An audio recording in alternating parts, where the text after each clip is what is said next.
Ladies and gentlemen, boldies, and those who are fortunate enough to have hair, this One Punch Man chapter was awesome. Blast tells it all, and I was right. The founding ninja inherited the power of God. We have a new God avatar here in the series. Just gotta pat myself on the back. I said the founding ninja was gonna have God's power, and I was right. We'll talk about that in a little bit. We also have Flashy Flash versus Sonic. They're gonna go head-to-head in a 1v1 deathmatch.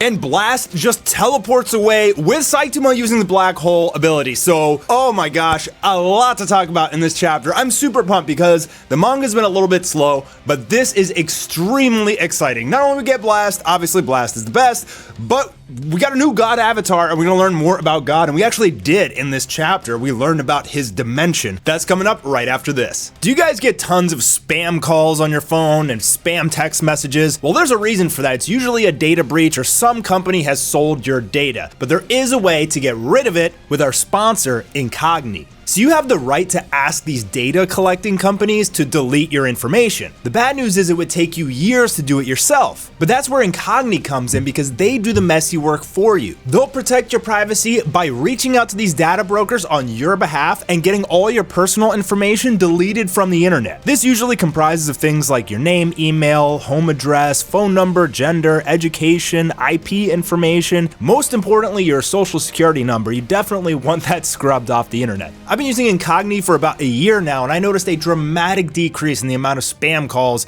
and spam text messages and emails that I've gotten since. The first 100 people to use my code MASTARmedia with the link in the description will get 60% off. Protect yourself today, sign up for Incogni, and get your personal information deleted from the internet so that you and your family can be safe. Okay, for the cover page here, obviously Flashy Flash. My God, look how clean this picture looks. I mean, there's like barely any shading, but I don't know how Murata does it. He just makes characters look so perfectly cool, man. And as we remember in the last chapter, Saitama and Flashy Flash and Monako met up with Blast because they want to learn more about God, and they think that Monako may have some information. So they meet up, and Flashy Flash says, "You know something about the destruction of my ninja village, don't you? About the connection between God and the ninja village where I was raised." And interestingly, Blast just he acted kind of strange in this chapter to me. Like, he was extremely reserved. He didn't really seem the same character as when he was fighting God Garo, who was, I wouldn't say fearless, but he definitely had this confidence about him that was just super alpha. For some reason in this chapter, he's reluctant to talk about the past, and maybe this is because, as we find out, the founding ninja is Blast's partner, and we get his name too, Empty Void. And Flashy Flash drops this bomb on us and he says, "You were the one that destroyed the ninja village, weren't you?" And I guess, that also could be why Blast is kind of a little hesitant right now, maybe fearful of the fact that Flashy Flash perhaps wants to kill him for, destroying Planet Vegeta, so to speak. He even says, "I wouldn't blame you from holding a grudge," to Flashy Flash, but who returns with, "Well, on the contrary, I'm quite relieved." Flashy Flash says that he was raised in the Ninja Village, a training facility for assassins. It was located deep in the mountains, inaccessible to ordinary people thanks to the barrier the founder put in place around it. And also, interestingly, the Ninja Village is the exact properties of one of the God Cubes. And we know that there was a cube deep down in the Ninja Village, hidden somewhere, to which I guess Blast went to go get, and he had to fight the founding ninja for it. So interestingly, Murata's been doing this a lot lately, this fourth wall breaking.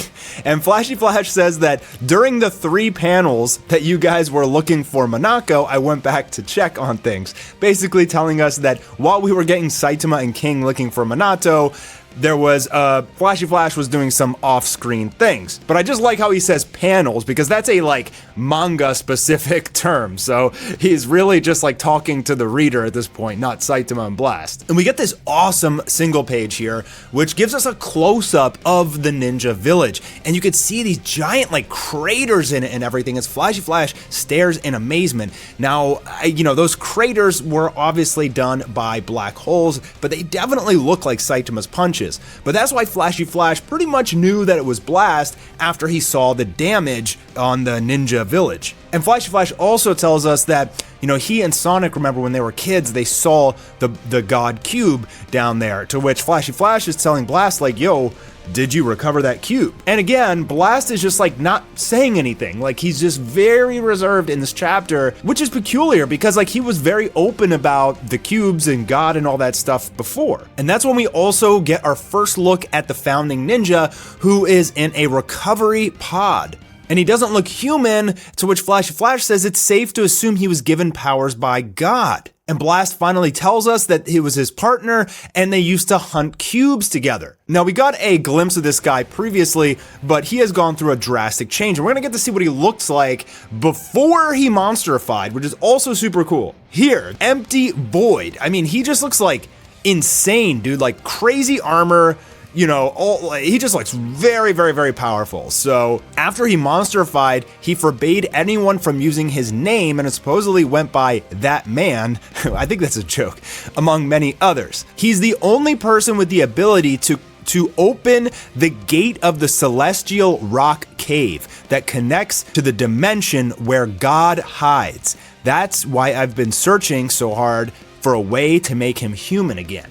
So Blast, I guess, didn't really necessarily want to kill the founding ninja. Maybe he was trying to initially, but he doesn't really want to anymore. If he can revert him back to being human, then he'll have the ability to open the gate of the celestial rock cave. So I'm just gonna pause here because I think there's a very good chance that we get a completely different turnout for the founding ninja than we did in the webcomic. It sounds here like they're gonna try and revert him back to a human. And we saw on the last chapter that Blast was showing us that it's the psychology which can revert you from a monster back into a human, like you have to want it. And One and Murata gave us that information because I think here, probably what's gonna happen, we're gonna get a god avatar battle between this founding ninja and Blast and Saitama. Like, he stands no chance, right?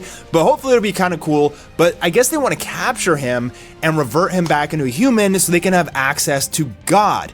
And in very interesting words here as well, the dimension where God hides. Why is he hiding? I mean, I thought he was sealed. That's a little bit confusing because we were told that there was like, I think it was chapter 164 before they redrew it, that the clashing between Saitama and Gaara was basically breaking these seals, which were keeping God in prison. So now that chapter was rewritten and redrawn, so maybe Murata's like, don't listen to that, I'm changing, or One is like, I'm changing the story. But I guess we're gonna learn, in the next chapter or two, I guess some awesome stuff is coming here. Flashy Flash gets a note from Sonic, who challenges him to a 1v1 at the place where childish dreams are seen. He also says that man has awakened. It's been 15 years since he was grievously injured in the battle with me and escaped. He could have recovered a long time ago and was just waiting on the right timing to make his comeback. And we even get to see like the little battle here in the background between Blast and the founding ninja, Empty Void.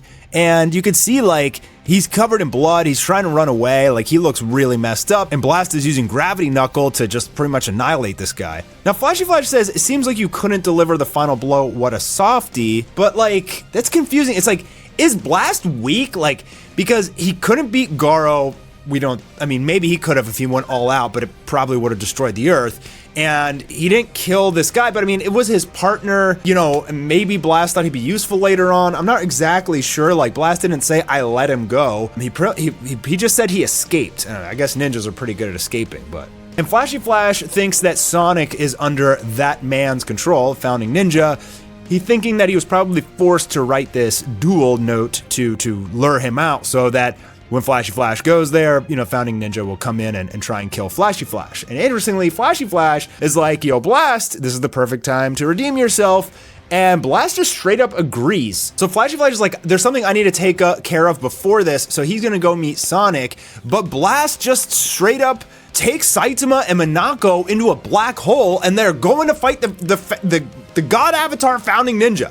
So next chapter is gonna be amazing, I guess. So now we get a flashback, and basically we learn that we learn his whole goal, at least his childhood dream, was to climb to the top of the ninjas and get rid of their crappy organization, you know, because like lots of kids were dying in the ninja village and stuff. He says he wants to tear down the organization and raise orphans who had, you know, good circumstances, being free, which is interesting because like you would never have thought that from Sonic, you know, seeing his character throughout the entire series until now. He just always seems like super solo. But I mean, childhood dreams change, so maybe he doesn't really care that much anymore. And Flashy Flash remembers that Sonic pointed out on the map a place for their own ninja village, and that's when Flashy Flash shows up and Sonic is waiting. The place where childish dreams are seen, huh? And the final page we get of the chapter is Sonic and Flashy Flash getting ready to duke it out. Man, next chapter we're gonna have Blast and Saitama versus a God Avatar. We're gonna have Sonic versus Flashy Flash. Oh my gosh, man. I'm so happy this manga's heating back up. It was a lull for a bit, but this is exciting stuff, man, especially the stuff with Blast. And I'm curious about this cave that leads to like another dimension, because maybe that's where the Moonlight Sword is. We saw some sort of cave in, I think it was the chapter 164 before they redrew it. We saw like as this big splash of water, there was like this, you know, cave there, and they never explained it. Perhaps that's the cave. So let me know what you guys think in the comments down below, but I'm pumped, man.